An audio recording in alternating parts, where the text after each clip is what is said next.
നമ്മുടെ പ്രിയപ്പെട്ട ഉപ്പ മരിച്ചു എന്ന് സങ്കല്പിക്കുക, ഉമ്മ മരിച്ചു എന്ന് സങ്കല്പിക്കുക. സാമ്പത്തിക ശേഷിയുണ്ട്. സാമ്പത്തികം എന്ന് പറഞ്ഞ സംഗതി ഒരു 15 സെന്റ് ഒന്നും വേണ്ട. 2 സെന്റ് വിറ്റാൽ തന്നെ ചിലപ്പോൾ 5 ലക്ഷം അതിനപ്പുറമൊക്കെ ഉണ്ടാകും. അതുപോലെ സഹോദരിമാർക്ക് പഴയ കാലത്തൊക്കെ ഇപ്പൊ ചില എന്റെ ഉമ്മ നാൾ പറഞ്ഞു മുമ്പ് കെട്ടിച്ചോലൊക്കെ കഴിച്ചില്ലായിരുന്നു, കല്യാണം കഴിഞ്ഞാലൊക്കെ കഴിച്ചില്ലായി. കാരണം മുമ്പ് 25, 30, 50, 100 അതിനപ്പുറമൊക്കെ എന്തായാലും ശരി 20, 25. ഇനിയിപ്പോ സംഗതി അങ്ങനെയാണ് പോകൂല. പക്ഷെ അത്തരത്തിലുള്ള സഹോദരിമാരോട് ഞാൻ ഉൾപ്പെടുത്തുന്നു, 25, 20 അല്ലെങ്കിൽ അതിലധികമോ സ്വർണം നിങ്ങൾക്കായിട്ടുണ്ടെങ്കിൽ ഹജ്ജ് നിർബന്ധമാണ്. കാരണം 6 രൂപ വിറ്റാ പോരെ. 6 രൂപ വിറ്റാ സംഗതി പോയി വരാനും അതിനുള്ള എല്ലാത്തിനും പരിപാടി നടത്താനും എല്ലാത്തിനും പൈസ സാമ്പത്തിക ശേഷിയുള്ളവർക്ക് ഹജ്ജ് നിർബന്ധമാണ്.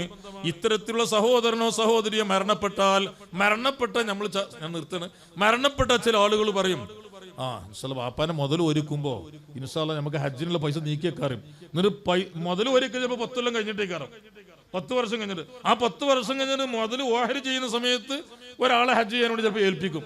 പക്ഷെ ഇസ്ലാമിന്റെ നിയമം എന്താ അറിയോ? ജീവിക്കുന്ന കാലത്തോളം അവനക്ക് അസുഖങ്ങളൊന്നുമില്ല, പ്രയാസങ്ങളൊന്നുമില്ല. ഇതൊക്കെ കുറച്ചും കൂടിയൊക്കെ പോകുന്നു അവർക്ക് മനസ്സിൽ ഭാവന ഉണ്ട് എന്നൊക്കെ.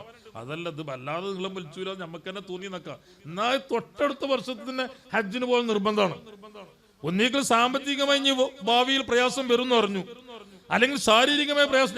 നമ്മളെ കുറിച്ച് അറിയുമല്ലോ, നമ്മുടെ ശരീരത്തിന്റെ അവസ്ഥയൊക്കെ. അങ്ങനെ അറിയുന്നു എന്ന് കണ്ടാൽ തൊട്ടടുത്ത വർഷത്തിന് ഹജ്ജിന് പോകാൻ നിർബന്ധമാണ്. നീട്ടിവെക്കൽ ഹറാമാണ്.